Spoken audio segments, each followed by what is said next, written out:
రారండో అమ్మమ్మ ఇంటికి. ఈరోజు మనం ఈ సన్న రొయ్యి పొట్టు కారం చేస్తారే, ఆ రొయ్యి పొట్టుతో గోంగూర చేద్దాము. అదిరిపోయిద్దంట గోంగూర. మా చెల్లి చెబుతుంది. ఇప్పుడు దీన్ని ఒక 10 సార్లు కడిగాము శుభ్రంగా, మట్టి అది ఇసుక అంతా పోయిందాక కడిగేసి గోంగూర కూడా కడిగి ఒక గిన్నెలో పెట్టుకున్నాము.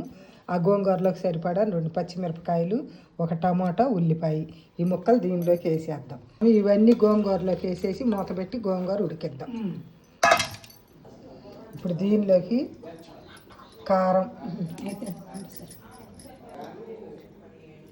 ఉప్పు, దీనిలోకి సరిపడా ఉప్పు కొంచెం వేసి, కొంచెం ఆయిల్ వేసి బాగా కలిపేసి దీన్ని కూడా పొయ్యి మీద పెట్టి విడిగా ఉడికిద్దాం. ఒక్క చుక్క నీళ్ళు అంతే, కొంచెమే ఒక స్పూను వేసి ఉడికిద్దాం.